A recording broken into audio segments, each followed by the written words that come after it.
welcome.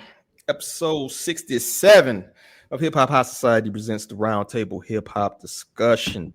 67, we close on our way to 100, slowly but surely, right? Milestone. Maybe we'll do some type of giveaway or some shit around here. I don't know. But I'm glad to be joined by my esteemed co-hosts, my famous panel here, yo. First and foremost, we got it one and only. You changed it already, dog. You throwing the fucking flow off, man. Campaign Jack. What we got here? Well, I thought you guys were gonna be live, so I went with Late Dog. But then you were so kind enough to wait for me, so That's a damn shame. I give that a D plus, maybe. Campaign Jackson's fire, dude. You got chill. You got chill, bro. I'm thinking, yeah. That's a big Draco, a 3 out of 10. Campaign Jackson in the house. Salute to Cassius Cam, bro. We got the one and only Jonathan Cloud, super producer, coming fresh off the motherfucking producing shit. You feel me? I couldn't think of no good metaphor, so I just had to wing it, bro. But good to have you in the building, man. How you doing, brother? What's up, man? I'm doing good. All right, man. A man of little words. You know you're doing big things, bro. We're gonna talk about this shit later, so get ready. And then we got one and only the music connoisseur, the homie Obi Trice Kenobi. What's going on with you, brother? What's up? Oh man, not much going on. Music connoisseur feels like a lot, but that's all right. Hey man, Campaign Jackson. I don't know. Maybe it's just because we saw Late Dog, but that might be the first one I'm like a little bit of a miss on for me. I don't know. but it's like it's on that edge because of the cam page. Like it's I don't know. I'm gonna think I'll soak it in during the pod. We gotta have to do like a fucking a D or D for his names, dog. I'm going thumbs down. 2 thumbs down. Already. Let's get into the topics at hand, shall we? Since we're running a little bit late, we don't CPT around here. It's all good though. But first and foremost, we got the one and only Mr. Rory of Rory and Mall, saying that we may have some big things happen around here on the cause of that whole Drake lawsuit that happened. So let's play this. I also think there's a big lawsuit coming with All Radio. All Radio? Mm-hmm. I think there's a huge lawsuit, and I think it's not directly with some of the firing and downsizing that's happening, but I think there is a very, very big lawsuit coming within the music industry and radio specifically. Why? I don't know how much I can say yet. Face ass. Say it. I just think that there is some type of way of RICO and money laundering going on with radio and the music business. That's all I'm saying. All right, so you know the same thing. All right. So you heard this too. I think some shit is going down. I also think there's a big lawsuit. You would know, bro. You would know being at them Rock Nation brunches. You feel me?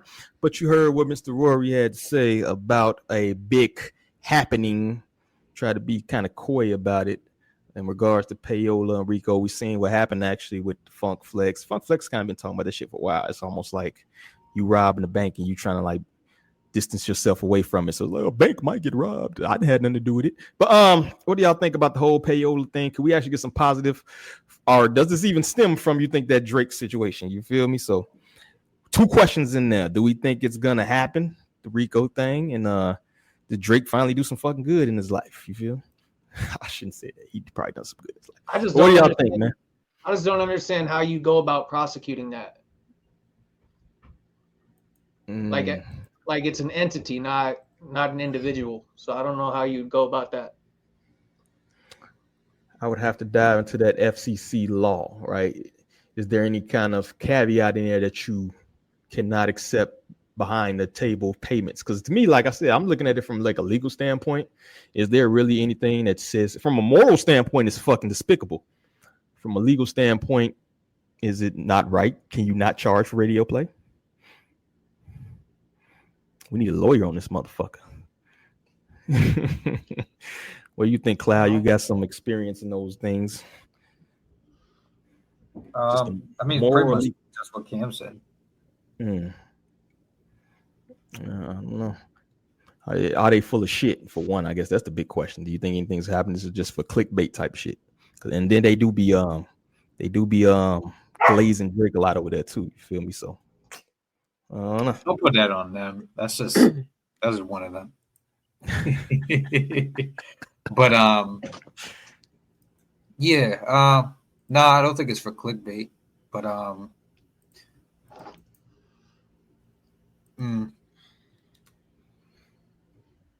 can't really say like.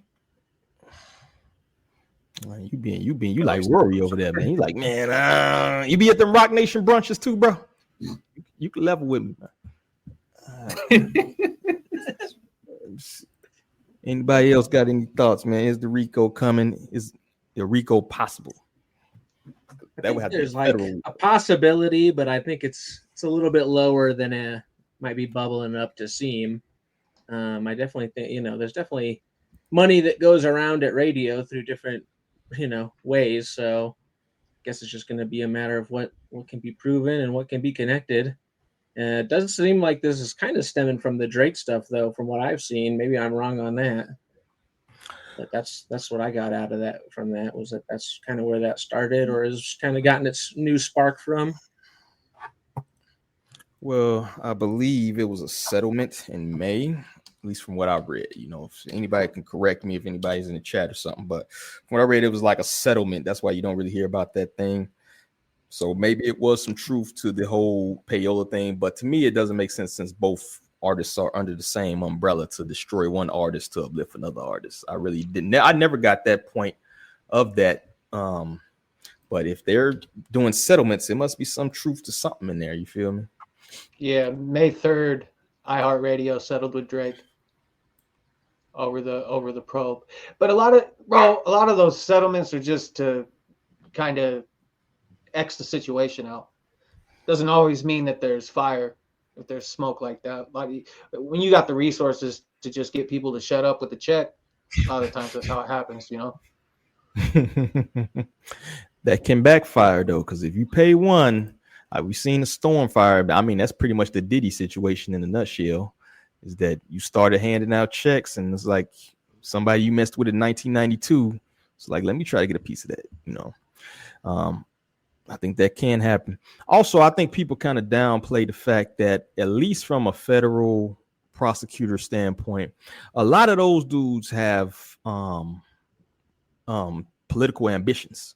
So a lot of times they literally will be scrolling TV and see some shit that looks like it may be like eye-catching and they'll try to make a case of it. I was watching a documentary about like the college basketball, like one of the first cases they had with the whole like paying gambling shit, right?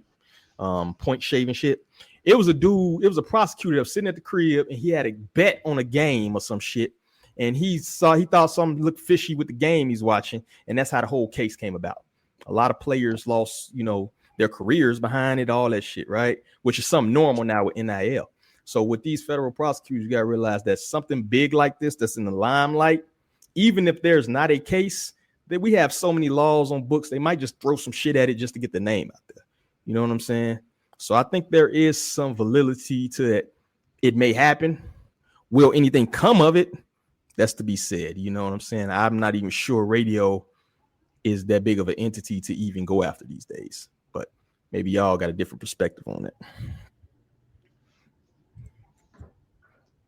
Yeah, I think it might still be worth them pursuing, just in the sense of, like you said, for the publicity of trying to get something going for themselves. But again, is there a case there? I don't know. Definitely something I'm interested in keeping my eye on, though, as it moves along. If it does. There's just so much like deniable plausibility with that whole situation. There's so many hands in the pot.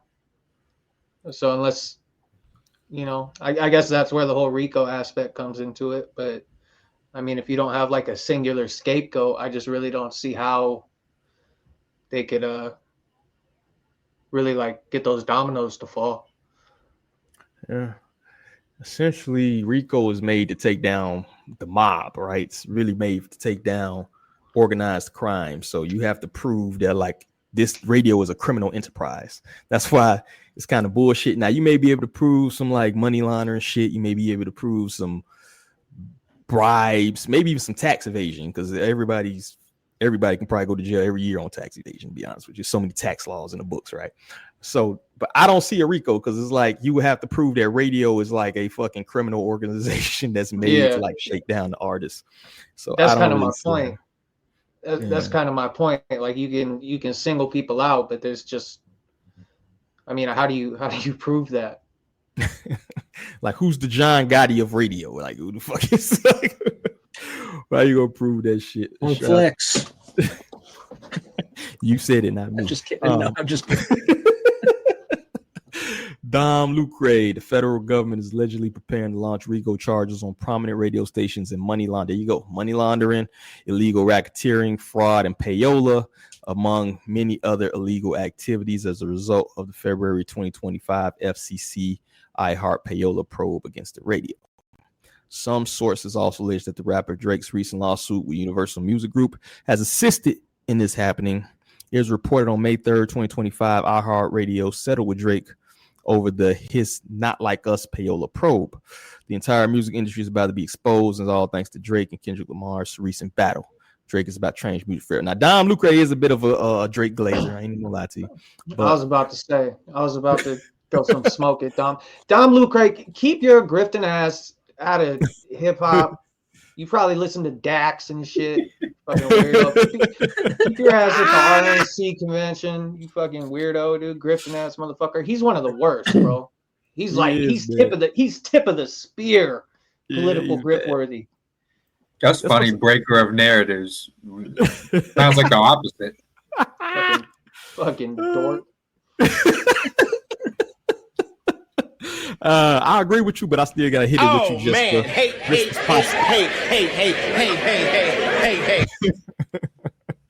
But yeah, I agree. And like I said, it's gonna be so hard to prove. You got to prove that it's but now I wonder, I haven't dug into the FCC laws.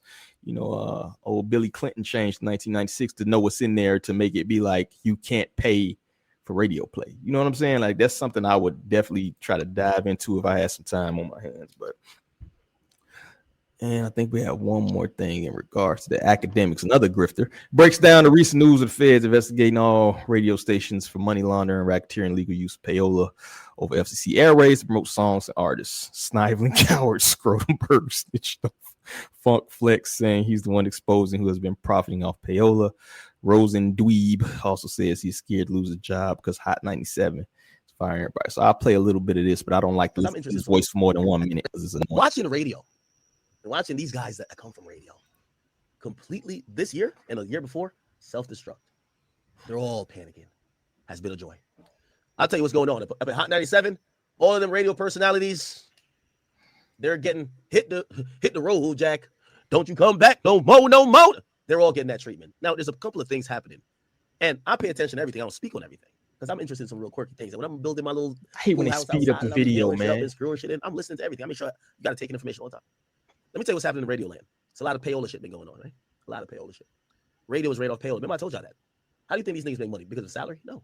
They take money. They play some records. They take money to do this, take money to do that. Here's the problem. Because I think everybody should get compensated for what they do. When it comes to radio, there is federal laws that actually bar certain type of transactions or a certain type of promotion. Not only is radio declining, the feds have been looking into radio. They're accusing radio stations and other places of being pay to play. It's gotten everybody spooked. So radio was already dying. Now everybody's spooked. So what happened about Hot 97? They got some new ownership. They fired a bunch of people. They kept only the people they felt were the cream of the crop. They kept Funk Flex, moving to a different time slot. They fired a couple people.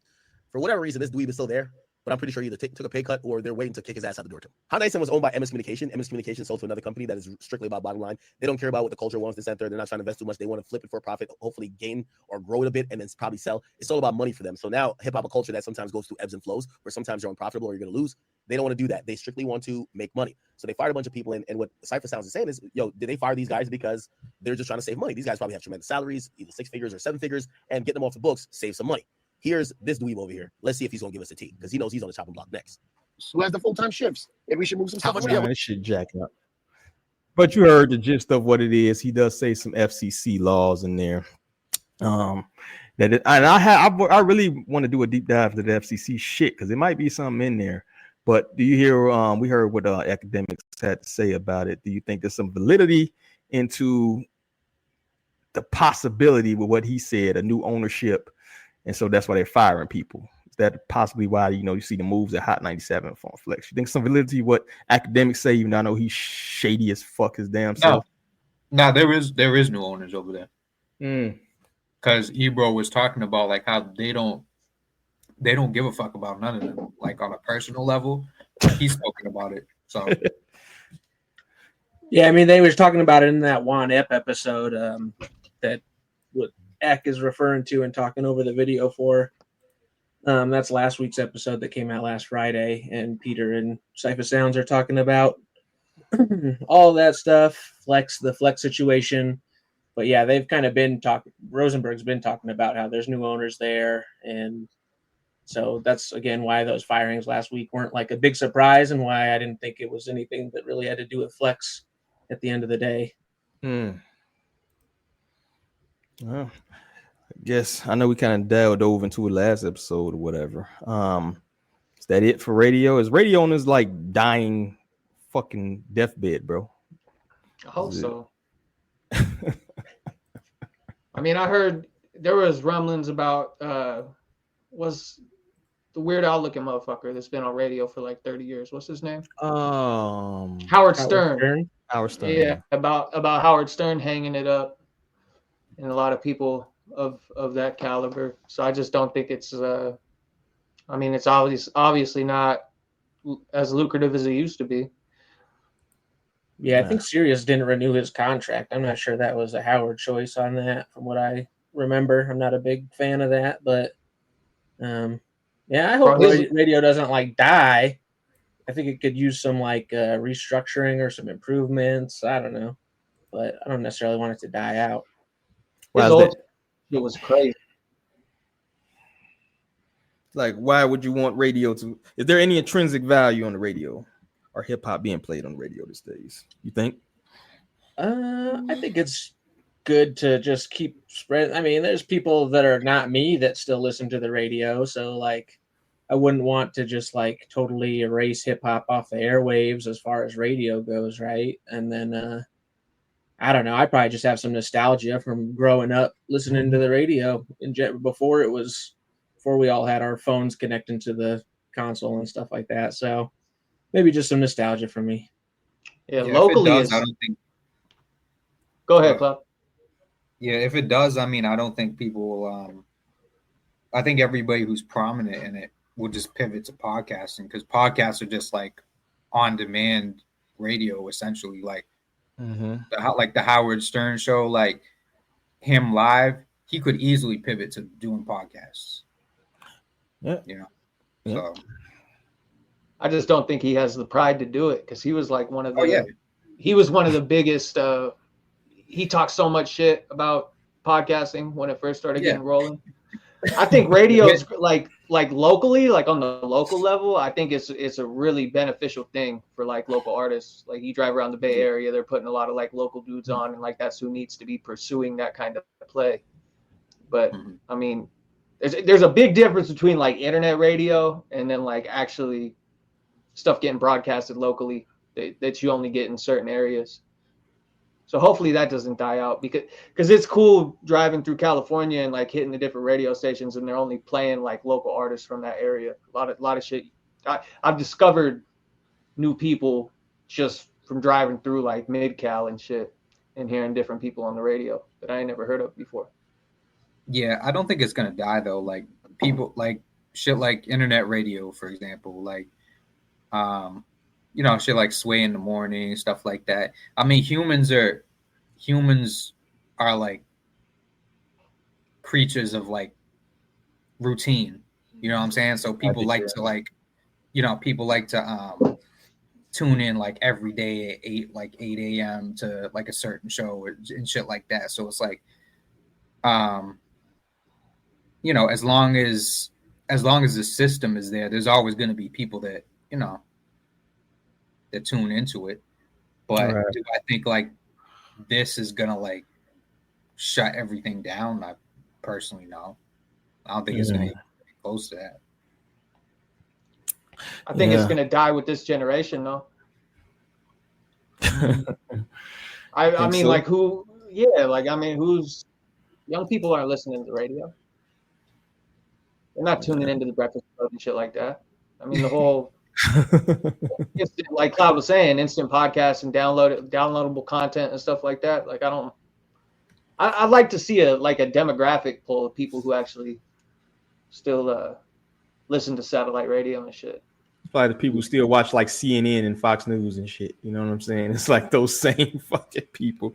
But I agree with you. Even some of those radio stations, iHeart has a whole fucking app. You know, iHeart does podcasts. Like we're on fucking iHeart, I believe. Low key. I do submit the RSS. So it's like even the people that are on radio, even if the radio is like it's multicasting. So like we're still gonna have the radio shit, but we're just gonna do the podcast. So the young people who don't listen to that, they can still tune into the podcast. Or go through their streaming apps and do it. So I just think it's like a good old boys club, kind of like what Cloud is saying, where it's too many people invested into the radio for them to just let it die out. Like they will artificially make it seem like it's still popping just to keep it cracking. You know what I mean? Just to hold that power that we are the radio. We're broadcast across this area. You know what I'm saying? I think it's more of a power play at this point where it may not be lucrative to keep it alive, but it's like for aesthetics. You feel me? Yeah, but also the public figures like Charlemagne and such, they're generating so much money that just those entities like the Breakfast Club and whatnot, like just as a brand, like they can exist and generate money. And if they're not going to like pivot to something else, like they're going to stay on radio. So it's like they kind of have to exist. Yeah, as long as advertisers are still cutting a check, it's not going nowhere. It's like these award shows. Who the fuck watch VMAs? Just happened last week. Who the fuck talked about the VMAs, dog? I seen maybe like 2-3 posts about the VMAs. That used to be like a night. Everybody's in front of the damn TV. Same with the BET Awards. That shit ain't. But they're gonna keep it going, right? You know what I mean? Got to keep the VMAs going for aesthetics. So I think that's part of what we're gonna get. But any last thoughts on the Rico thing? All right, going. Let's move on. 2025. We in September already. Damn, this motherfucker flying, bro. I'm getting old. Joey Badass declares 2025 as the best year for rap this decade. Now, does he mean like 2020 to 2030 type of shit? Does he mean from like 2015 to, you know what I mean? That's that's what I was thinking. Yeah, that's what I was wondering.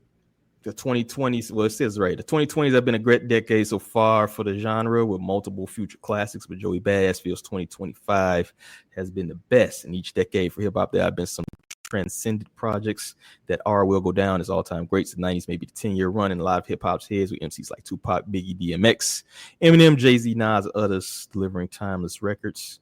There are honestly compelling arguments to be made for each decade, though. While it may be early to make one for the 2020s, it's certainly gotten off to a strong start. Modern day stars like J.I.D., Jid, Freddie Gibbs, Pusha T, Billy Woods, Westside Gunn, and Kendrick Lamar have all contributed greatly. So you kind of get the gist of where this article is headed through so far. So I guess we will count from 2020 to now. But I mean, 2020 was such a fucking hectic fucking year. I mean, we just not kind of getting back to normal around like the fucking world. You feel me? So I think that may have something to do with it. But what do y'all think has so far from counting from 2020 to now? Best 2025 has been the best so far. Resurgence for hip hop. What do y'all think? I mean, it's kind of hard to argue that. It seems like the quality of music is like healing, kind of. And I don't know if it's just because I'm pursuing more music, like doing the pod and like actively seeking out more music, but it seems like it's like the pendulum swinging back. Almost, and you're right. 2020 through like 2022. I mean, it's kind of easy to throw those years out as it does, just because everything that was going on in the country and shit. So, yeah. I mean, it's a great time to be like a hip hop head right now. Yeah, super satiated, and everything's like good. There's a lot of really good. It's not slim pickings for good music right now at all.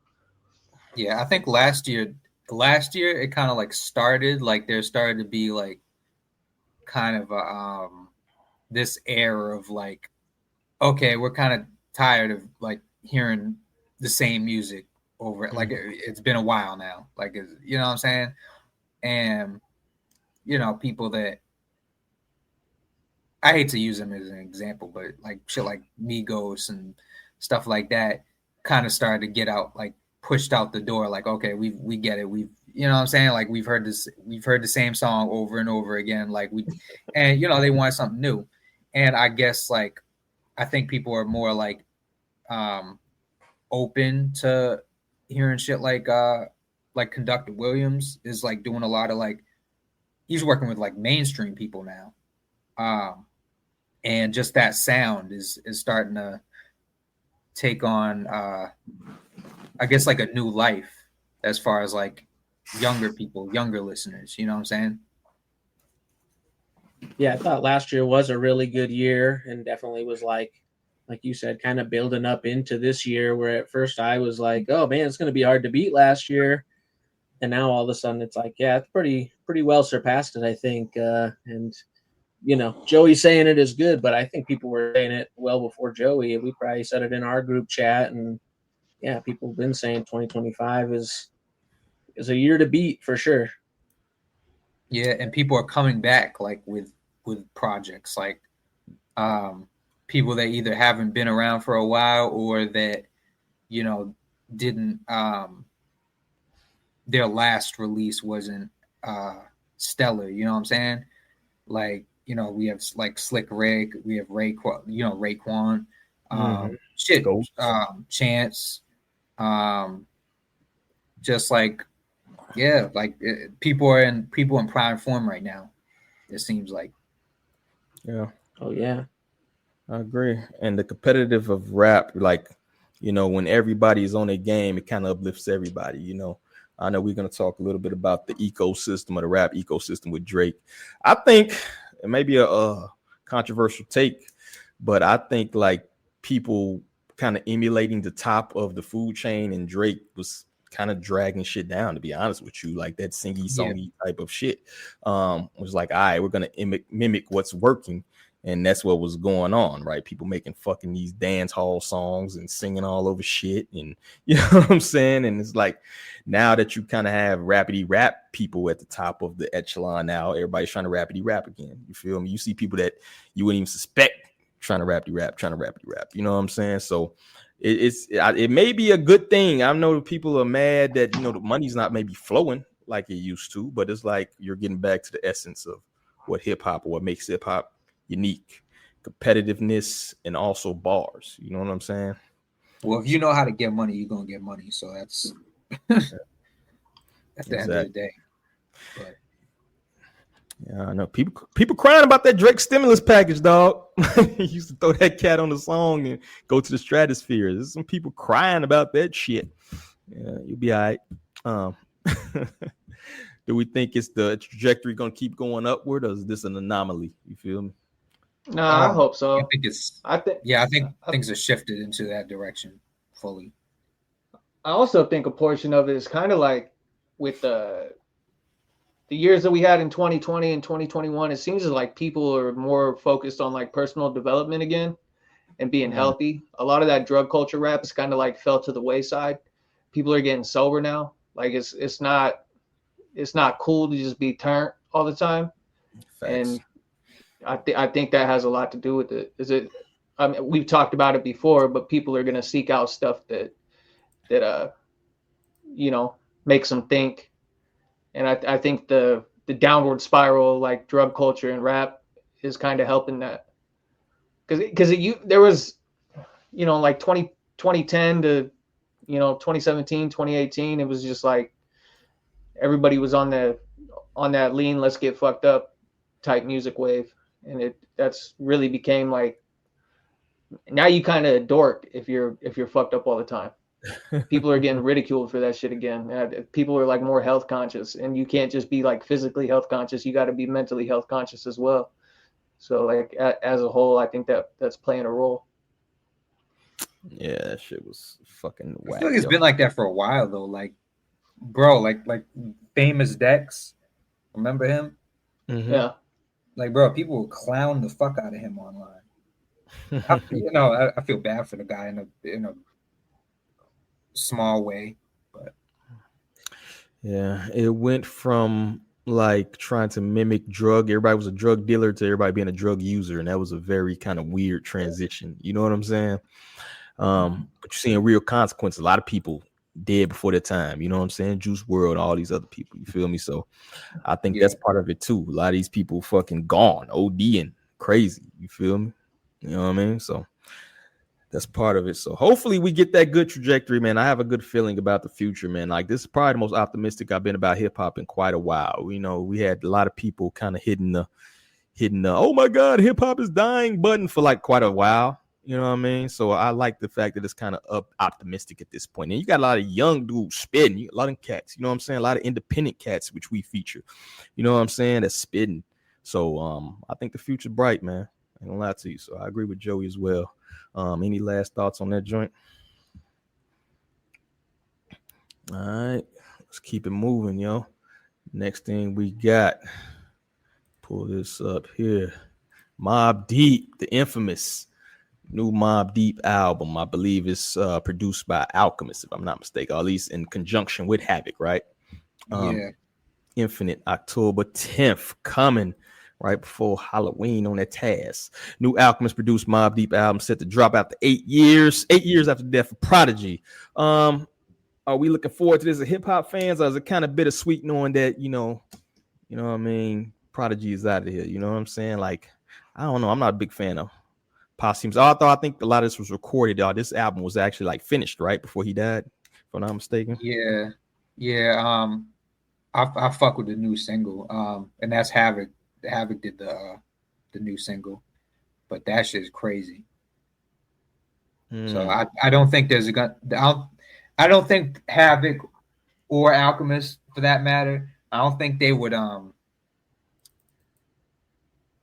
just put. I don't think this is gonna be like a typical posthumous album. You know what I'm saying? Like, just like we're just grabbing like random verses that didn't go on anything and putting them on beats. You know what I'm saying? So I think this is gonna be a lot of care into it. Yeah, I try not to get myself overly hyped up for albums, but I would say I have some decent confidence in this one going into it for sure. And I think they just released the actual cover a couple hours ago. Oh, word. Mass Appeal has been like dropping back. You know what though, man? I just hate the fact that I wonder what they're gonna do as far as the visuals, because you kind of gotta drop visuals, right? So that's gonna be kind of an interesting thing to me. You know what I'm saying? And it is kind of like Havoc and Alchemist, right, on the videos, and it's not AI or something. Yeah, I don't want to see AI. I don't want to see any of that shit. So hopefully they keep it real classy. You know, I think Mac Miller type shit where they just kind of maybe do a cartoon shit or something. You know what I mean? Some of that nature. But please, for God's sake, no AI. Well, yeah, the video they dropped for the single was like it's kind of like a montage of like scenes and stuff like that. So yeah, that's what I was gonna bring up. I think that's probably gonna be it. Like, I mean, I don't think they need to do visuals.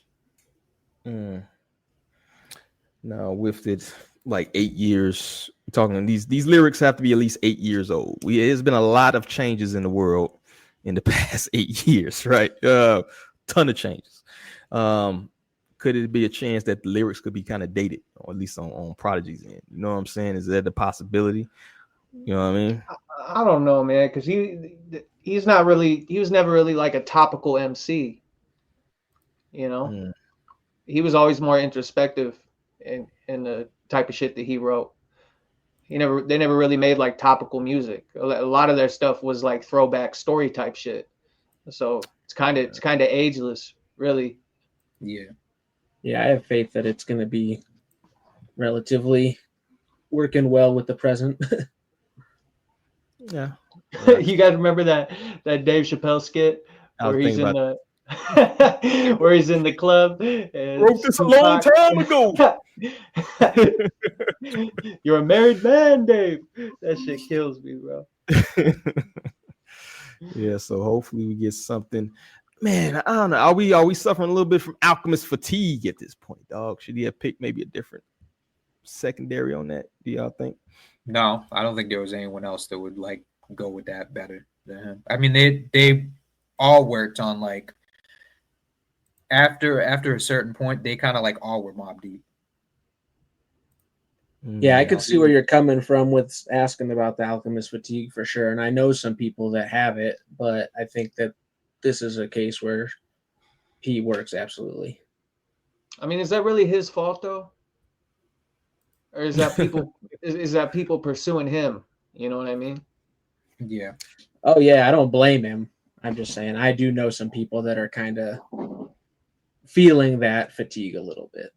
Whether it's, I mean, it's anything, bro. Anything. If you're just around too much, man, people are naturally gonna kind of hate on you. You know what I'm saying? We've seen the Kevin Hart fatigue. We see everybody has suffered from that. But like you said, it's not that. If they throwing you bread, you're gonna take the money, especially if you're a workaholic, right? So that's not really his fault. At the same time, you can be cognizant that maybe I should give the people. Maybe I should make them want to hear my shit. Maybe I should make them miss me a little bit. You feel me?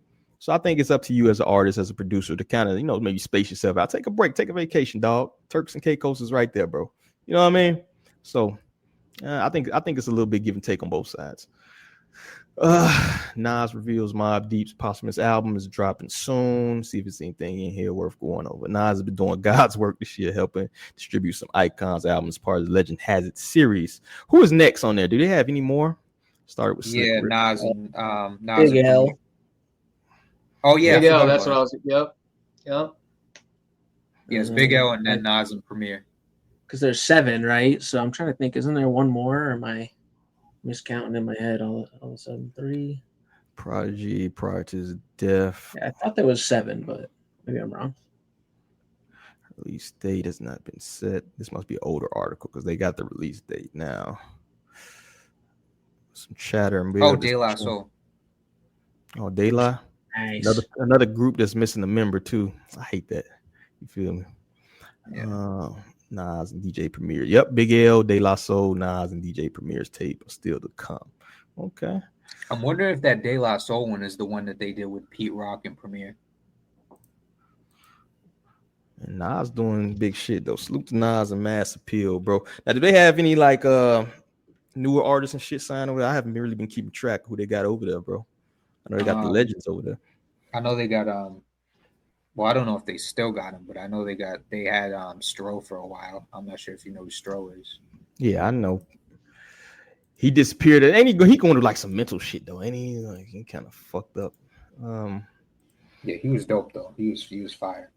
He's talking about going on his acting shit. I don't blame him. Maybe kind of everybody is giving him inspiration though. But he is fire, man. I wish he had a better team initially. I think that's part of what hindered him. But the boy, yeah, I think him coming up parallel to Joey kind of fucked him up because they were kind of like too similar, and that's not his fault, but yeah.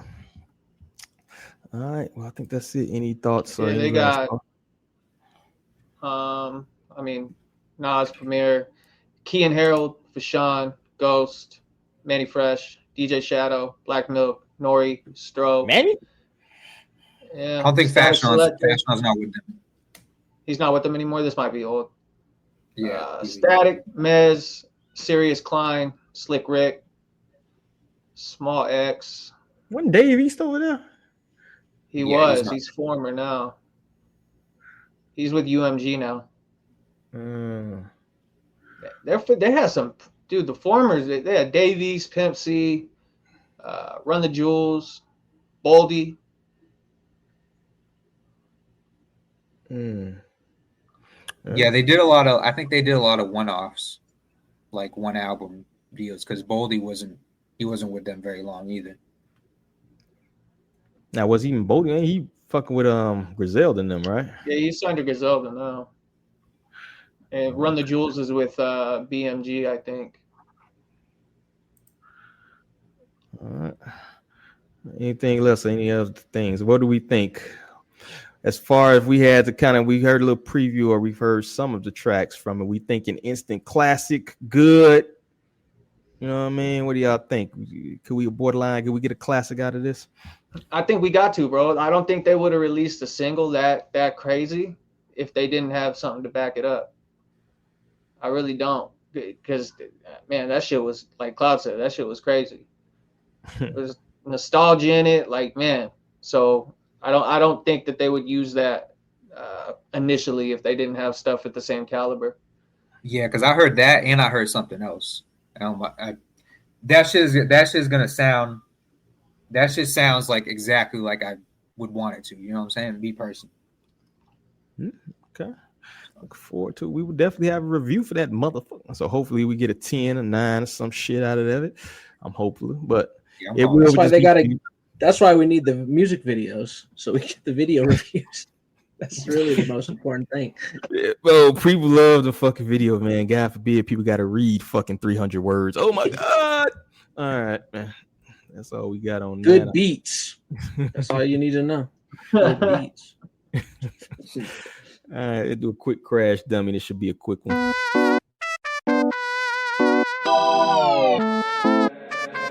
Hey, Dad.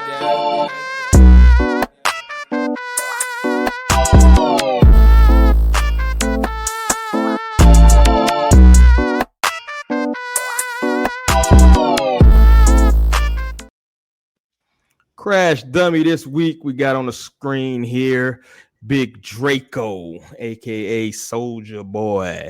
All right, with a grand total, who dropped a new album, and everybody's been anticipating it for it to go triple copper. And we got a grand total rating of 3 out of 10, which I think Obi was very generous, because this shit is ass, bro. This is a terrible fucking song. I got through 1.5 songs before my ears started to bleed, and I had to take a shower because I felt fucking dirty. This is a terrible fucking album, dog.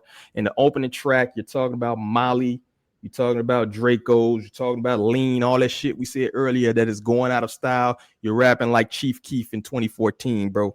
It is a new day.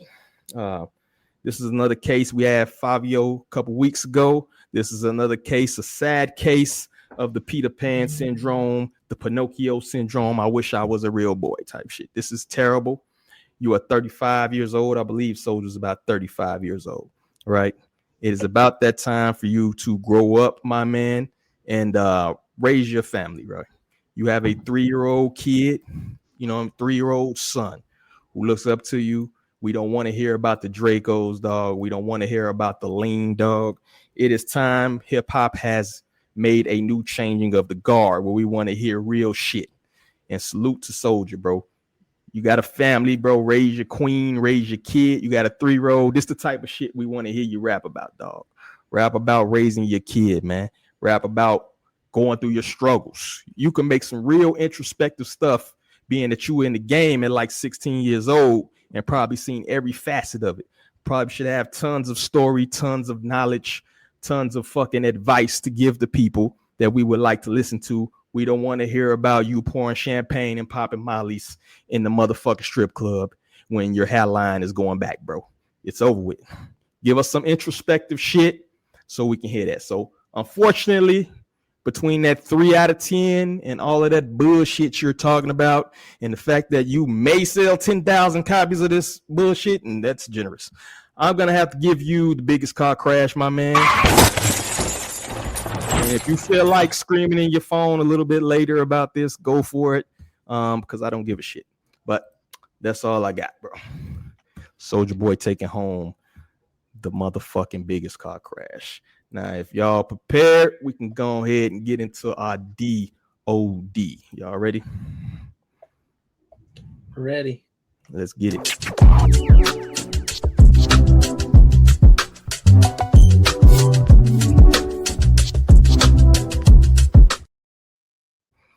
This week, we have a song from the artist Manni Lewd, I believe how you pronounce it. I'll give you a C- on that name. Cam got you. He beat Cam slightly. Manni Lewd. That's fucking terrible. It sounds like a stripper name. So what we're gonna do is gonna run this joint, whistle joint. Make sure you mute your mics.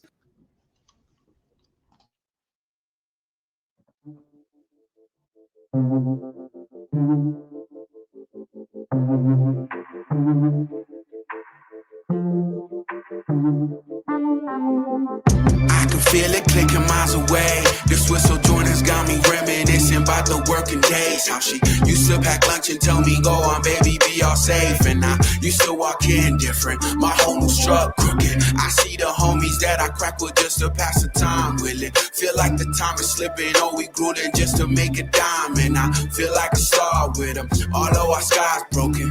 Yeah. I know this dirty trick helped me make my thoughts bigger.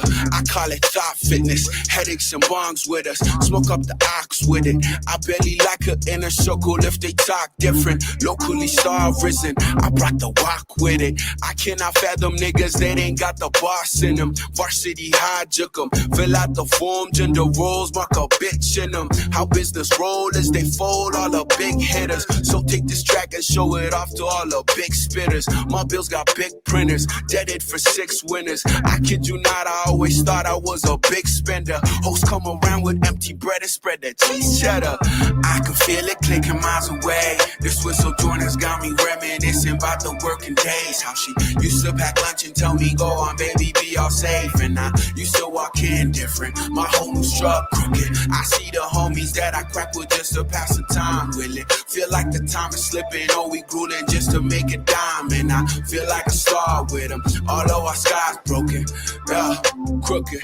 Forget the trip, book it. My mind is sent no console, I'ma need a meal ticket. Hustle for long enough and just to see the stars glisten. My family laughing, nigga, I can feel when God listens. Look at me now, I'm different. I barely like my inner voices since they soft risen. Having my thoughts prison. I brought the doc with me. He couldn't fathom just how long I've had these thoughts with me. He stepping back, tripping. Fill out my roles with some dope and elite spitters. How I do shows is I fold all the bitch niggas. So take my voice and show it off to all the big singers. My range got bigger. Hosts come around with empty bread and spread that cheese cheddar.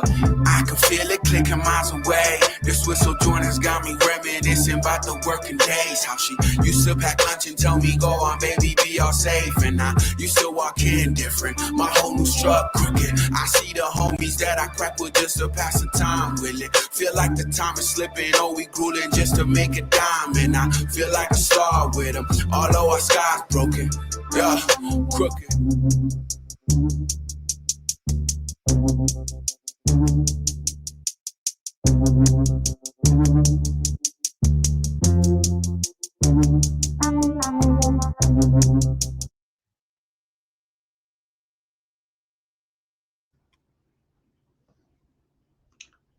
Muted, Bubba.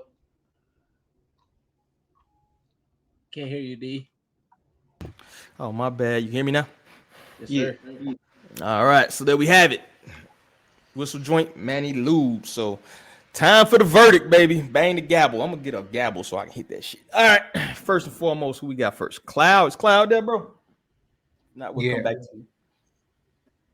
All right, what you thinking, man? Thumbs up, thumbs down, brother. It was okay. I'm actually leaning more towards thumbs up, though. I get what he was going for. Beat was kind of like, okay. I didn't like the hook at first because he started with the hook. And I was kind of like, and him rapping, he has a dope voice. Like, he has a solid voice. On the verse part. Like, I wasn't too sure on the hook part, but then when he started rapping, I'm like, okay, he has a cool voice. Lyrically, it was okay. Yeah, man, like everything was okay, but I'm leaning more towards We'll give you the sight. He's leaning towards thumb up. We'll edge it to the thumbs up. There you go. Cloud gave the thumbs up. I guess I'm next since my name is written on here. I would say I agree with a lot of what Cloud said. It's kind of starting off with Hook was a little bit different. I'm not sure I like that approach, but it was cool though. It was kind of a fun song. I didn't take the lyrics like it's nothing groundbreaking, but to me it was kind of more of a fun song. It's more of I'm gonna talk my shit. The beat was kind of it was lackluster, but it was it fit the theme of the song where I'm just kind of popping shit. His voice was cool. His cadence was good. The production was decent. You know what I'm saying? I can't really find no flaws in this. This is nothing I would necessarily hit the skip on. It's not something I maybe would add to a playlist. But if it came on while I'm chilling I'll let it rock. You feel me? So I'm gonna go thumbs up. Next up, we got Obi. What do you think, brother? Yeah, I agree with like what Cloud was saying when his flow kicks in and he starts rapping outside of the hook initially. I think it sounds good and he's got a good voice. I thought the beat was decent and the hook was decent. I think kind of lyrically, it could use a level up on just the bar work in general. I think it's kind of almost subpar, but like is held up because he sounds good delivering it. So I'm actually gonna go thumbs up. But yeah, it's like maybe I wouldn't be like replaying it, but if the lyrics were upgraded, I could be down. So, but thumbs up. I gotta ask though, was this a single? Was this on a project? This is a single, I believe. Yeah, this feels like just something like to kind of like fill out a project. Like this doesn't feel like a single. That's kind of the issue I had too.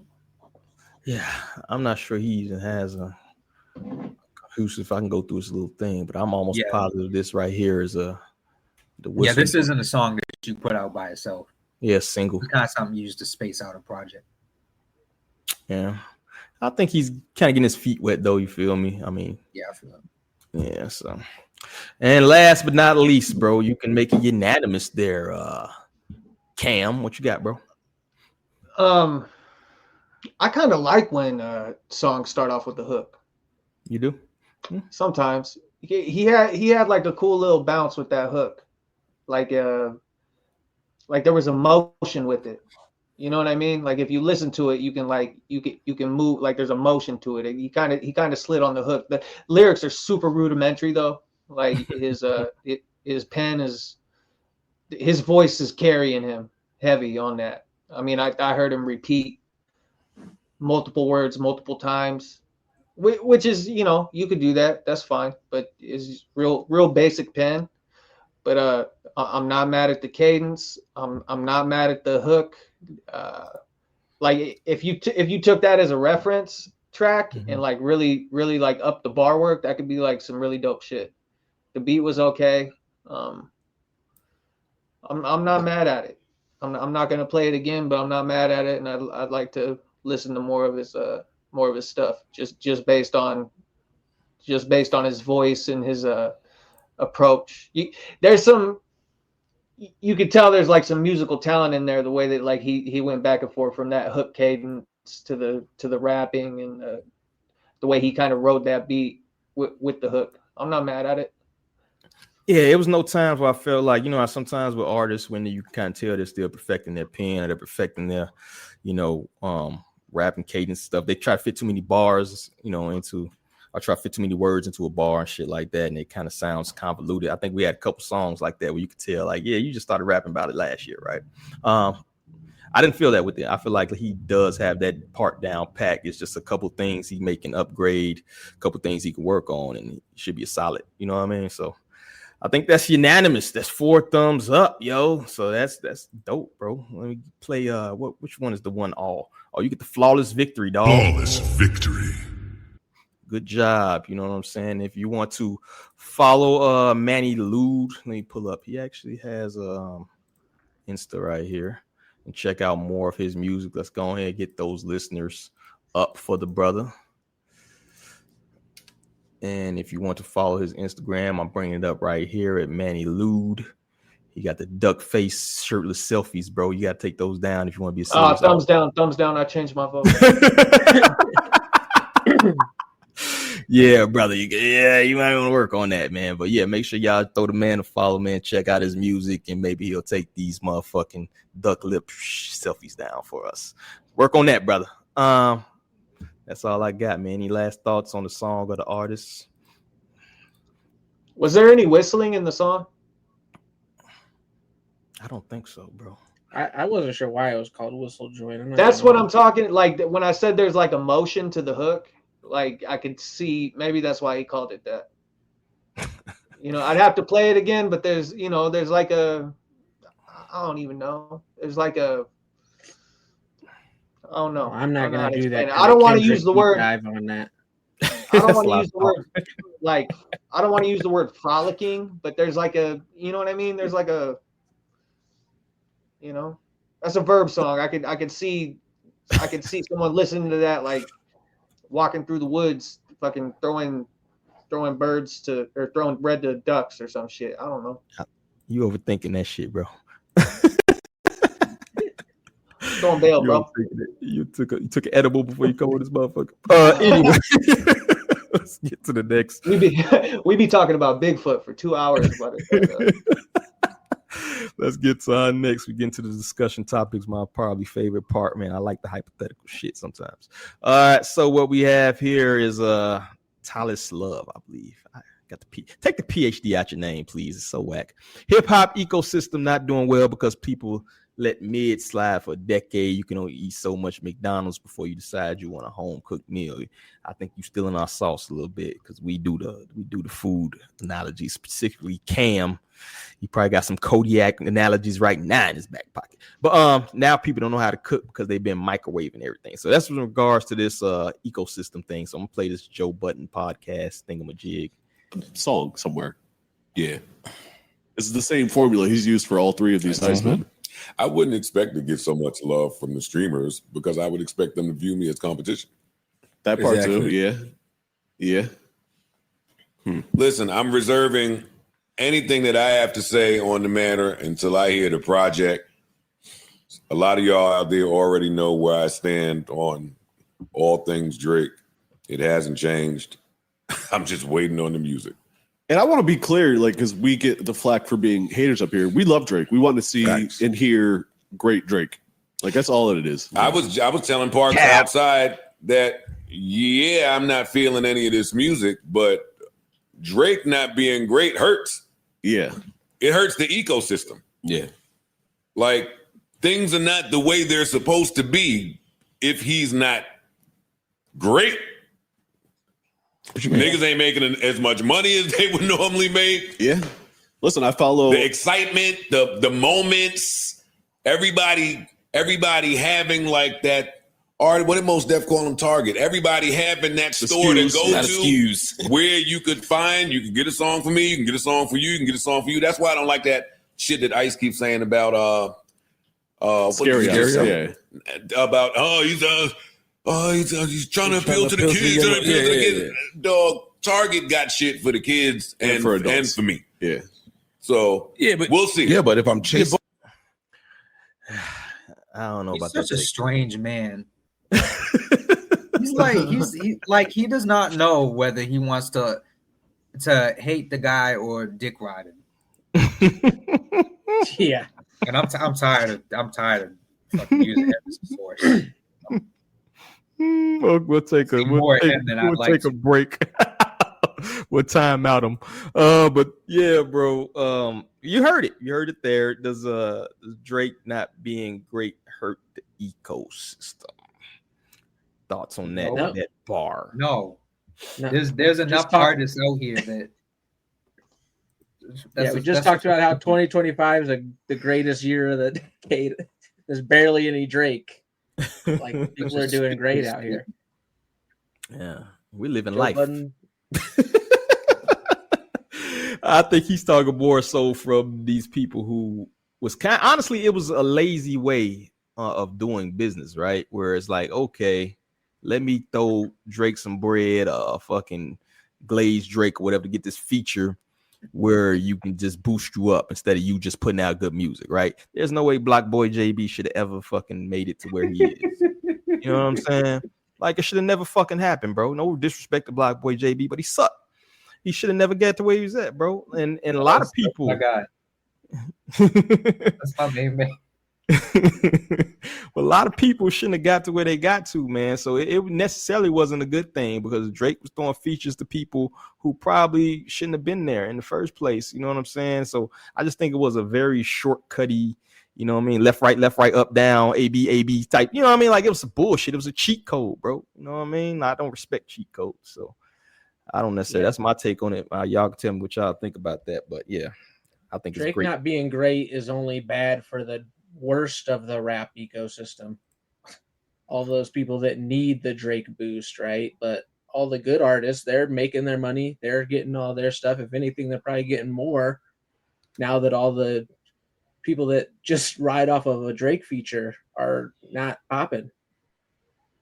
Oh yeah, this is just Ross talking shit. I don't think I'm even gonna play this. Ross ain't been funny in quite a while, but yeah, and even his that song he put out with Yeet, which I reviewed, man, that was fucking terrible, dog.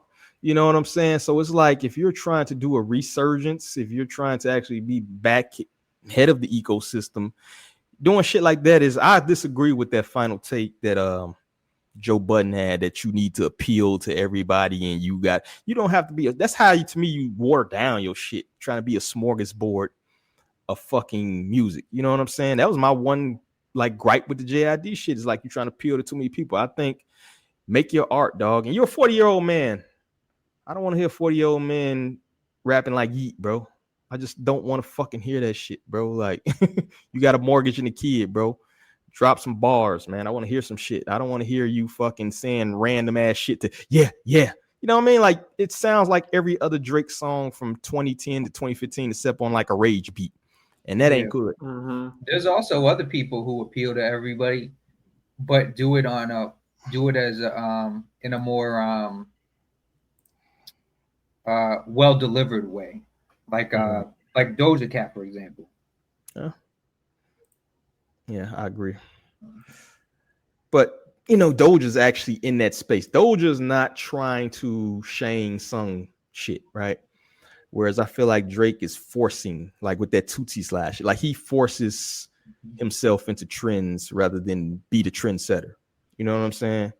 And that's the big problem, I think, with him, is that he's not setting trends, dog. He's following waves. You know what I'm saying? How could you be at the top of the ecosystem if you're emulating everybody? You know what I'm saying? You just have a bigger artist to emulate people. That's the way I feel about it. You know what I mean? He did himself a huge disservice not carrying, even though he lost the back and forth with Kendrick, he did a huge disservice not carrying that momentum rap wise. Because even people who were being objective about it, like the tracks that he put out during that, like Buddy was rapping. Ain't nobody gonna say that he wasn't out there like trying, you know what I mean? Whether it was him or not.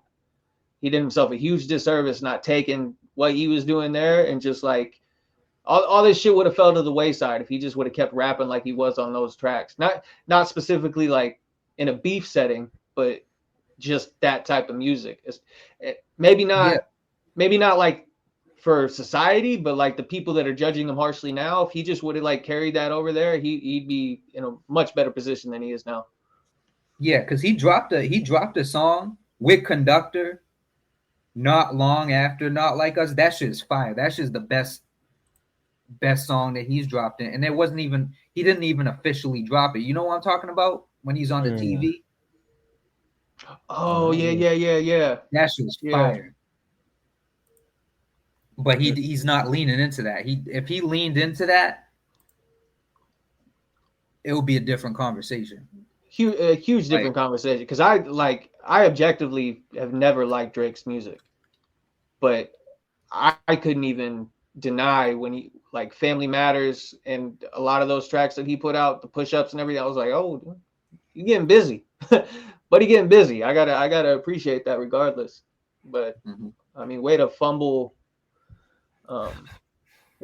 any momentum you have with like hip hop culture, like the heads that are there to judge you on that, because you're doing exactly, you're abandoning the thing that we all wanted from you in the first place, and you could have leaned into it and like gained a lot more respect. But yeah, my favorite Drake stuff has always been just like, not that I'm the biggest fan, but when he's like rapping, sometimes even if it's not authentic to himself, it's still like, all right, well, this sounds good. And ever since that battle, it's just been like, what are you doing? You like shout out the UK and crap on the US. He puts out sexy songs for you. Not that good. Nothing I like on there personally. You weren't rocking to no Kia, girl? No, baby girl? You weren't feeling that? Me. No, not me. I know people that do. Nothing wrong with that, but not me. And then none of these Iceman things have hit. It's just like, what's going on? I just rap. Just like get like Cloud said, get with Conductor, a guy you've worked with a few times at this point, even, and like let's get on some rap stuff. Yeah, the last time I liked an album from him was Nothing Was the Same, and my favorite joint on that was the one he did with Jake One. That's like a top 5 joint for me. Yeah, he kind of submitted to that cultural pressure though. Like he was like, fuck that, I'm just gonna keep these ladies happy, and all these weirdos that like to listen to Loverboy rap, I'm just gonna keep them happy. I already lost these guys. And I mean, as someone that's like really into like real hip hop and rap like that, I mean, that just did you a huge disservice. Yeah, it's a shame because I remember what he came from. You know what I'm saying? Like what he was into, like when he was hanging around Nicholas F. and that type of shit, when he was making that type of stuff. You know what I'm saying? So it's a shame to see somebody go from that to what he is now. Yeah, he's got roots. He really does. And he kind of doesn't highlight them very often and has strayed from them super far. Yeah, I mean, even a couple of years ago, he was like posting Elzai on his Instagram, I guess, because people were like, reposting it onto Twitter and shit. But he was like posting his favorite rappers like Elzai, Doom, Fonte, and this was like not that long ago. So he's like, he's always gonna be a fan of that type of shit. But it's like Cam said, like he feels like there's no love for him there anymore. So it's like, why even bother trying to be a part of that anymore? Fuck it. I mean, that kind of just proves that he don't love it. You know what I mean? If you're gonna give into that, I mean, that just kind of proves like where your integrity lies with the music that you're making.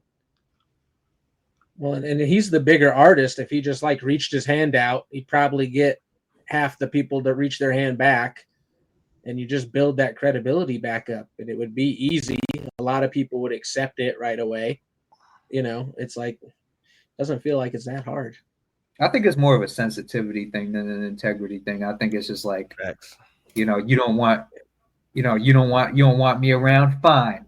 Yeah. I don't like me. Take my ball and go home. Fuck you. Yeah, I didn't want to play anyway. And he's walking away looking back, sad as hell. I agree.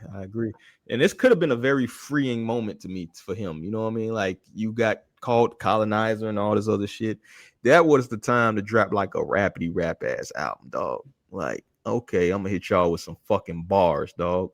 But back to Cloud's point, I think part of that too is that like when you're like top echelon for so long or whatever, you've been considered the top of the food chain, whatever.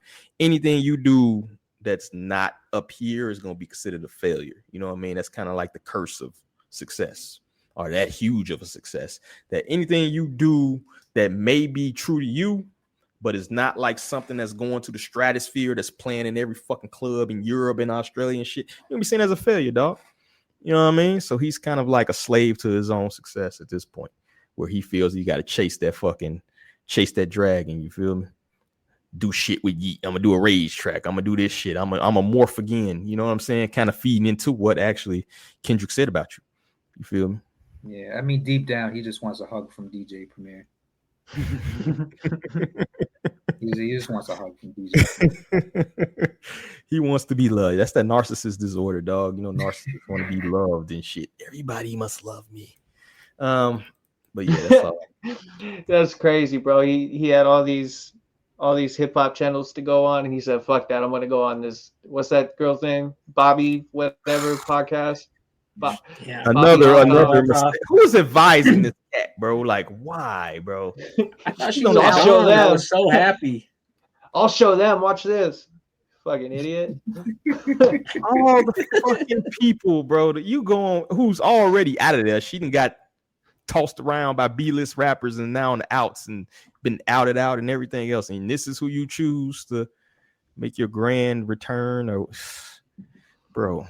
That's the problem too with having a lot of money and all and fame and shit. It's like nobody wants to tell you like, yo, bro, you might not want to do that. You know what I'm saying? Hey, bro, I just see him like face red as hell, deleting all the Pete Rock out of his iTunes. Buying another Tupac chain because he's buy some more Tupac memorabilia. You know what I mean? Damn shame. Yo, so that was allegedly that was fake, right? It wasn't even real. That's the last I saw. I don't know. I mean, you can't say a lot of shit too, bro. Yeah, Suge you can't trust Suge as far as you can throw him, and that's a big dude. You ain't throwing him far. Yeah, you can't throw Suge at all. No, that's not evidence. Like, Suge just yapping at this point, man. Suge got him a microphone in jail, and he's just he ain't got nothing else to do, bro. You just talk shit. Damn. Oh, dude, Suge and Whack 100 podcast. Man. That's all I'm saying. They should. Don't you put that energy out there? Don't you wish that evil on us, Ricky Bobby? I mean, I'm not gonna watch it, but I'm just saying that they might need to think about that. You keep talking, you're gonna have to get down with Whack. I don't want to get down with Whack. I know Whack from before. Not know him, but know of him from before Blueface. He like when he was with Game and stuff. So I don't want any issues with Whack. No, thank you. You get the police come knocking at your door, you might get swatted. You ain't gonna get beat up. You can get the police. All right, let's move on to the next. Should be a good one right here. I think this is gonna be interesting. In your opinion, what rapper could be the logo for hip hop like Jerry West is for the NBA? Crooked Eye, King Crooked, whatever his name is this week. But I think that's an interesting conversation as far as who embodies rap, who should be the logo. Kind of an interesting conversation. What's y'all picks? Maybe your top 2 or 3. You know what I mean? Who could be the logo for hip hop if hip hop had a logo? At this point, maybe it might be. Drake? Might have Jay. No, might have to be Jay at this point. Who? Jay? Yeah. Nah. Just because he's the richest, or if we're talking about like who's the biggest, I mean, there's only one other option, and people are not gonna like that. People are not gonna be happy about that. You know, we all know. Hey, bro, the NBA logo is a white guy. Eminem? Is that what you're thinking? Yeah. I mean, that's the only other. Nah, hell. Shout out Jerry West. You know what I'm saying? See, and I'm thinking more like Nas or Biggie. Rakim, bro. Throw Rakim on that bitch. Yeah, Rakim would work. KRS-One. That's what I was gonna say, but I don't know. Yeah, no. He's hurt my feelings on a couple things. I'm not gonna say that. Yeah, no, KRS. Yeah, he's in timeout for a bit. Yeah. He's been in timeout for me for like a decade. KRS saying in your good graces. I think you can actually have probably 2 different logos, bro. I think you got to have an underground and you probably got to have a mainstream one, right? I don't think you got to kind of have 2 different logos to me. They should do it like NFL, like NFL turntables. Yeah, or maybe even a logo for different elements of hip hop. Maybe you have Grandmaster Flash or some shit. You know what I'm saying? Whoever you want on the DJ producer side. You know, maybe Dre. You know what I mean? Whoever the fuck you want. Premier might. Yeah. Hey man, might be the pick. I ain't mad about that. Who is absolutely not? Who's like the antithesis to rap, bro? Like, as far as like who would be like, you know how you have the fucking heaven and hell, who would be the fucking logo for how not to treat your rap career? How not to too many. There's way more people to name. Yeah. That's we don't hear on. We can make a whole new podcast out of just naming those people, bro. Yeah, I agree. That's way too long of a fucking list. All right. We're kind of keeping in that vein. I think that's this is a great segue into our last topic we're going to talk about today. And then you can watch the Packers lose because I want these motherfuckers to lose. Okay, yeah, I like that. They winning though, unfortunately. Young Thug calls out Andre 3000 for not helping anyone. You ain't putting nobody on. No one can say they got a career off. I guess I can play this. It's only 33 seconds. Although I'm got some Thug fatigue at this point. Andre 3000, you one of the biggest artists in the world. You became one of the biggest artists in the world, but you ain't helped nobody. You ain't put nobody on. now you vintage. Now you goddamn can't put out a song and go top 50. You see what I'm saying? You put a song out right now, you can't even go top 50. But you the biggest artist in the entire world at one point. But you ain't put nobody on though. You ain't did that. Ain't no nigga saying they got a career off of you. Like y'all nigga ain't help nobody. All that rap shit, don't mean that, man. In 15 years, that shit don't mean nothing. That's a crazy statement to say. That rap shit ain't gonna mean nothing. Alrighty then. Interesting. But getting back to my point, are legends in previous generations of artists obligated to put motherfuckers on, put on the next generation or next era of emerging artists?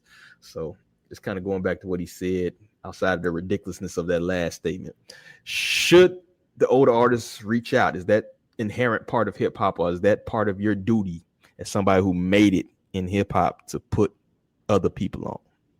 Nah, I don't think so. Not everybody's an A&R. You know what I'm saying? Not everybody's got like a good ear. You know, because a lot of these artists, you know, things are different now. But a lot of artists did not used to pick their own beats, did not used to pick the songs that went on their albums. They were not curating these things. Like these were A&Rs at the label. So these, like, the albums that like we would refer to as classics, they're not exactly like concurrent with the artists themselves' taste. You know what I'm saying? Or their preferences.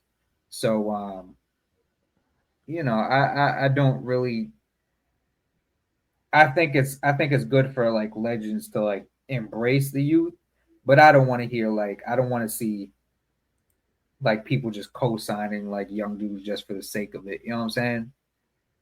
Because that's how you start getting, you might get some gems out of it, but that's also how you start getting some bullshit. Yeah, I was about to say, just wildly co-signing people. We've seen the result and what can come of that, honestly, over the last like decade. And it's just, you, like you said, you get a lot of bullshit, right? Some stuff that, and some that the public loves, unfortunately, which is great for them and shitty for other people like myself. Yeah. Or not co-sign, or nothing coming from it, because there's people that have been co-signed by legends and just nothing happened because there was nothing there. You know what I'm saying? Because they were like their nephew, or they were, you know, some dude that they like, some kid that they mentored from high school, and they weren't talented. It was just kind of like a personal connection. It backfires completely. Yeah, like a good example though. I will give Lewd Jamar. I will give him that. Let me get this because he you know, he discovered Stove God. So all right, I'll let that slide. I was gonna hit one of these fucking buttons on your ass. We were saying, but yeah, I agree. I think though, on the flip side of that, bro, we seen the result of people not co-signing. You're just letting the A&Rs, or you're just letting whoever goes viral, right? Whoever goes viral, just basically do whatever. That's how you end up with the Ice Spices. And no shade to Ice Spice. You feel me? I ain't diss you, but I'm just saying, like, in general, that's how you end up with just random people who shit take off on TikTok. There's no gatekeeping. I know we overuse that word kind of a little bit on this, but there's nothing at all, at least with the cosign. And if you do it right, bro, that's kind of like the big thing, a thing I used to admire about like Rough Riders and shit back in the day, right? It's like, get on, you had to go through a cipher with like DMX and Eve and fucking Drag On and shit. You know what I mean? Like, you had to go through the ropes to a certain extent. There's none of that at all. So all you have to do is basically get viral somehow, maybe make some little fucking dance, get one of these motherfuckers do a little TikTok dance to your shit, you kind of get on. You know what I mean? So I think it is a balance. Yeah, but it's about the climate, because, you know, like Ice Spice took off and all that, but like we were talking about before, like, look at all the people that Nas signed, like Fashawn, Boldy, Stro, you know, so on and so forth. And they didn't. I mean, Boldy's he's got a lot more traction, but he didn't really get like that much traction until he left them. Mm-hmm. So it's kind of like, you know, it's very dependent on the climate. And I feel like if you start getting legends, like you start urging them, some of them, to start picking up like younger artists or newer artists, they're gonna look around, they're gonna see Ice Spice like moving, or they're gonna see like Baby Chief do it, and they're gonna just grab whoever sounds like them. You know what I'm saying? Maybe like not. On some Maybe like not. business shit, not on some like, oh, I like this, because they know it's not gonna go anywhere.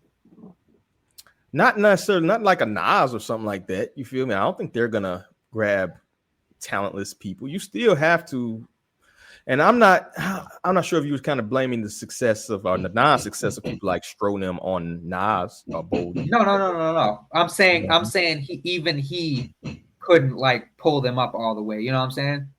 But they were talented though. That group. Yeah. But I'm saying like his cosign didn't hold like the weight it should have. Yeah. And even if it do cosigns, and it doesn't always stick. And even if it did, like, you're not responsible for the trajectory after that. Like, Sci-Hi co-signed fucking Jack Harlow. Look how that shit turned out. Yeah. But who is better to recognize talent than the people who made it? You feel me? I'm kind of thinking that. And I think that's kind of been the resentment of previous generations. So I think Method Man had an interview with Math Hoffa of all people. I think he said something along those lines, like they didn't get reached back from like the previous generation of them. Like Wu-Tang ain't get embraced by, you know what I mean, the fucking previous generation. You know what I'm saying? Like Curtis Blow them and fucking Rock. They didn't reach out and then bring them up, right? So they kind of held some kind of way. They felt some type of way about that. You feel me? And I think the way you Shan, right? Yeah. So the way you smooth that type of shit over. He a hater. Like you gotta learn from the mistakes of the past. I think a little bit. At minimum, maybe not coast, but at least build a bridge. You know what I mean? Maybe make some songs with the younger people who are dope that you notice are dope. You know what I mean? One thing I will give fucking Aubrey credit for, though he may have his own selfish reason behind it. I'm not sure, right? But he will make a song with somebody who really didn't have a following. You know what I mean? Like that's something he can do. And I think that's something a lot of the older generation should maybe look into, is like, if you hear somebody dope, they're going to take your call. You feel me? And it could be beneficial for both of y'all parties. You hear a good, dope, young talent, and you hear that legend. You know what I'm saying? So they may not have to sign them. I'm not speaking about that, but, you know, at least kind of like, you know, throw a bone pause to the people coming up. Feel me? You know what I mean? This is dope. Let me hop on the track with you. I think 3K is like a bad example to use. 3K don't give a fuck. Yeah. He's protecting his peace, bro. He's by a creek playing a fucking clarinet. Leave that man alone. Like, I'm just saying, like, he's not it's not like he's Lupe. You know, it's not like he's Lupe talking about how much he's given to hip hop and then just not put people on from the city. That's not. Andre's a horrible example to use if you're going to talk about an old head that doesn't converse with the younger generation of artists and put them on. He's probably just worried about protecting his peace, and he wants to keep everything as subtle as possible for his mental health. Yeah, and I don't understand why people are outraged at that clip, because Thug has said that out of jail.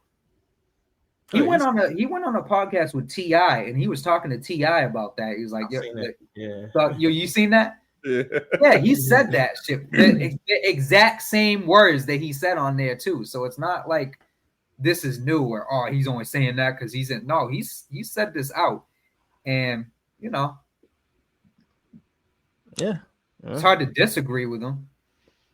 Speaks his mind. I'll tell you that. That's honestly in the world of people who scared to say shit. That's probably a little bit refreshing. Maybe speaks too fucking much. Stop kicking your feet up on some whack 100 shit. But however, I respect Thug, man, just being like, yo, everybody kind of kisses Andre 3000's ass a little bit to me, a little bit overly. Yeah. And he just like, fuck all that. You know what I mean? So I understand his take, and that is a bad example. But there are lots of artists who do reach down and reach out. So, you know, I guess it's a case by case basis. You feel me? Well, and there's the other. Who's the dude we were talking about that? He did a song with Nas, and he was sitting down with Jim Jones, and then he was like, "Oh yeah, I don't know none of Nas's music, but you know, yeah, that's another example right there. It's like, why am I gonna congregate? Why am I gonna congregate with you little motherfuckers? You doing shit like that, talking about like I'm just fucking Jane Doe." Yeah, I did a song with the nigga and shit. But you know, Jim was sitting there, and that's honestly probably who he wants to be like, the fucking second childhood Jim. So, you know, Nas shouldn't, and that might have been a label shit. I don't think Nas picked Fabio to do a fucking song. You think he picked that motherfucker? It probably was like somebody at the label, like, Nas, bro, I got this artist I'm trying to big up, bro. Go ahead, hop on this shit. You know what I mean? I think it happens though, like in even like less so in the cosign way. What's his name? Chase Infinite. He was managing ASAP Rocky and Griselda for a long time, and I'm not sure if you guys know who Chase Infinite is. Probably Cam does.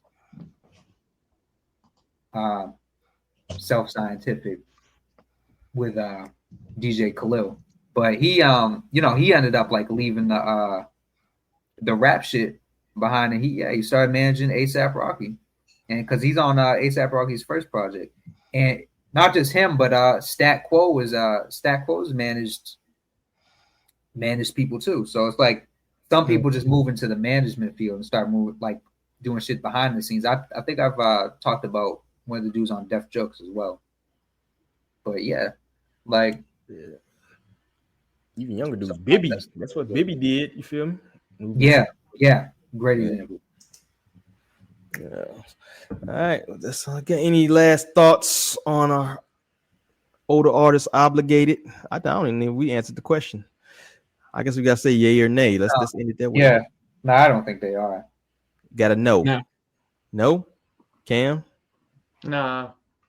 I'm gonna say they are, yo. This hip hop, yo. Put some motherfuckers on, bro. God damn it, selfish motherfuckers. That's all I got. So let's get ready to get up out of here, man. Our last segment, we're gonna go into what are you listening to? You know it was coming. I don't got the thing up here. Let me get my type on, bro. But while I'm doing this, y'all go ahead and pull up y'all playlists. All right. All right, I'm ready already, so I'll jump in. Always been checking out Lord Sco Piff. I've been listening to a lot lately. That's a really good one. It's a good album. I like Sco.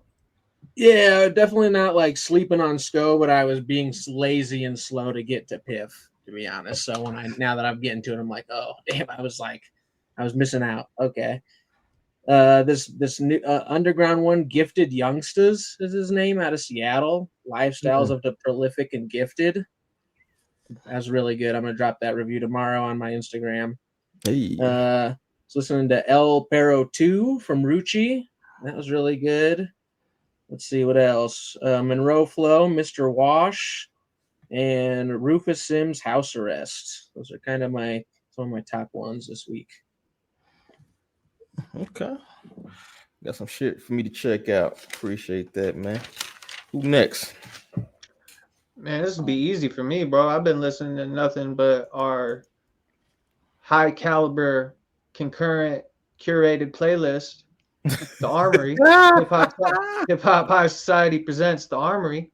We got 7.5 hours of music on that playlist, and it's nothing but bangers, dude.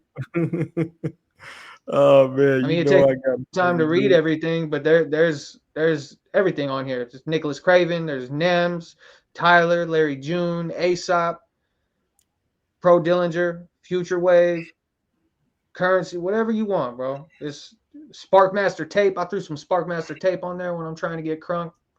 It's a good playlist, bro. So I appreciate the team for all the recommendations.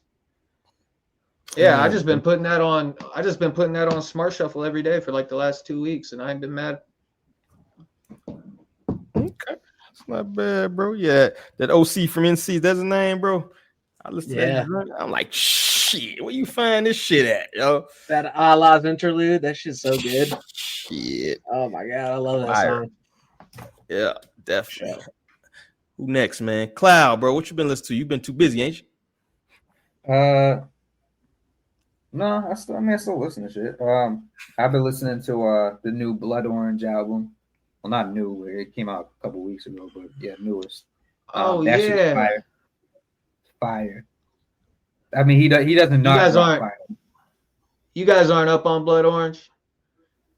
No, I downloaded that latest album, so I'm gonna get into it for sure. We played that shit He's at my modern wedding, Prince, bro. man. He's modern Prince. Blood Orange I'll say is crazy, bro. I'm excited after you two. It's just been a weird Bro, week, so I didn't get into shit I was planning to get into.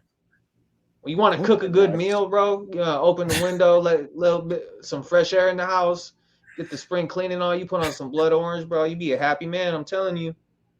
Okay. Y'all gotta tap in. I'm about to listen to that shit. I'm about to throw it on now, bro. On your recommendation, it was whack. I'm gonna talk shit about your next pod. Yeah, and I've been listening to that. Some Hollow and Sean Boog. Those are Not Wonder's old artists. Like, cause he had Jamla, and then he had like another kind of like label with that, and he had like a whole bunch of artists. Like him and Crisis were like producing everything, and they were just dropping a whole bunch of free projects. Like this is like early 2010s. But yeah, I've been listening to that. I've been listening to still some Hellraiser.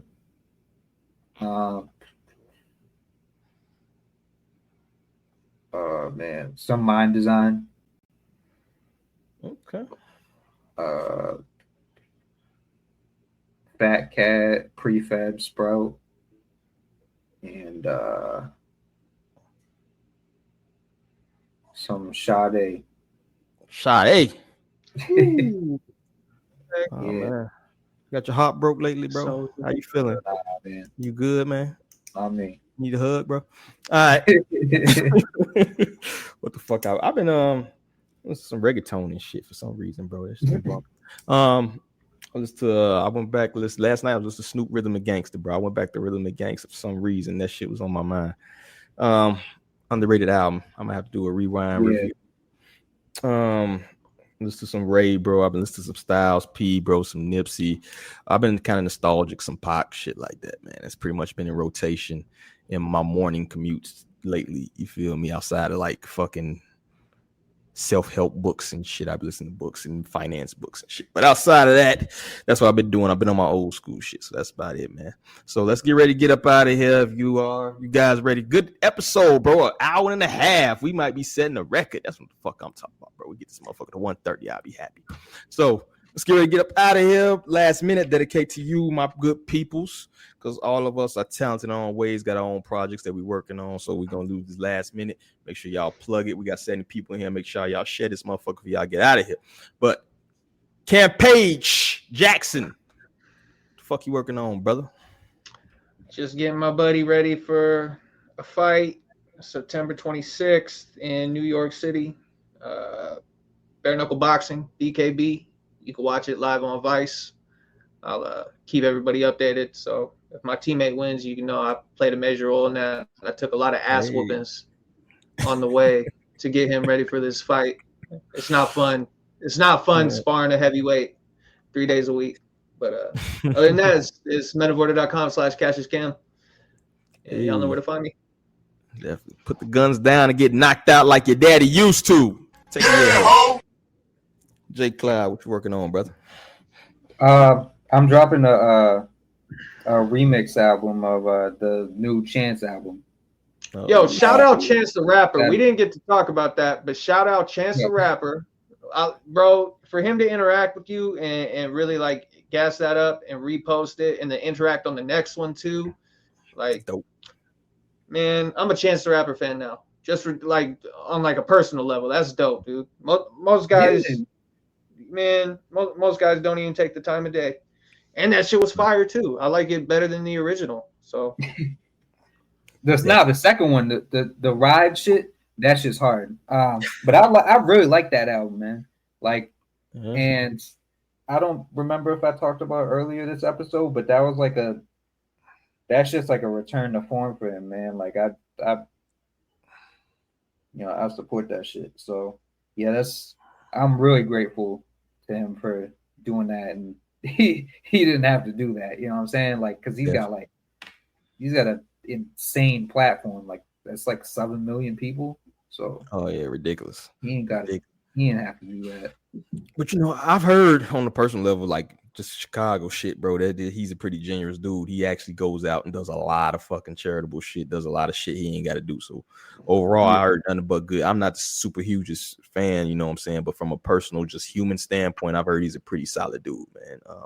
Unlike some other people from Chicago who don't do shit, but say Chicago every other fucking word. But it's all good, man. Let's get a hole. Okay, I'm starting. A chance, bro. Obi, what you working on, brother? All right, what am I working on? Not much. Visit me on Instagram. That's where I drop more reviews, and then just the website. Visit the website. We got new articles out. We got that indie spotlight with Jaguar Dot out of Chicago. Hey. Shout out to Starchild and Rareness and her herbs. Shout out to Lee and the Culture Decides. And that's it. Visit the website. Buy some stuff from everybody. Buy some herbs. From Cloud. Do all that stuff. Hey, shout out to Lee for the most polite and awesome absence. She sends us an email saying, "I am so sorry I cannot make it. I'm working late." Shout out to Lee. Your professionalism is unmatched. We're not, we're not at your level of professionalism. So, Lee, when you watch this back, or you're watching it right now, you really set the bar. So from now on, if you can't make the pod, we're expecting a 2-paragraph email, okay, with a header, doctor's note attached. It's Lee and Obi. They're too polite, man. They're too polite. Oh, that's what I was gonna say. I dropped my Soulja Boy review today. Go to the poll. Put a vote down there. It's like, was Soulja Boy good? Was I on the spot, or do I need to drop the mean review? Man, so just saying, if you guys want to see me, if you guys want to see the mean one, vote that, and I'll put it in the story at some point. And because I still have it. Your bad review was still nicer than my regular review, dog. I was gonna go fucking ham, bro. That shit was ass, bro. It was rough. Basura. Shout out to Obi. Shout out to Lee. Professionals at your craft. And it's hopefully the shit rubs off because I don't give a fuck. Salute to everybody, man. Salute to all our staff that couldn't be here, man. Salute to the family, man. Always keeping it lively in the chat. Salute to everybody watching us. 75 people, man. Y'all need to get that to 100 before we go, bro. We're gonna stay here till you. Nah, I'm getting the fuck out of here. Make sure y'all share and check out the replay. Definitely, man. I appreciate y'all. I appreciate my panel, man. Always a good discussion with my brothers in arms here, man. We do our thing, man. Make sure y'all check out the Armory playlist, bro. Good music. You can be lazy. You ain't gotta fuck with Payola. We got good music for you for the free 99 for now. We might charge y'all asses in the future, so you better get on now. Get grandfathered in. But that's all I got, man. So on behalf of everybody here, behalf of the staff at Hip Hop High Society, I gotta say, peace.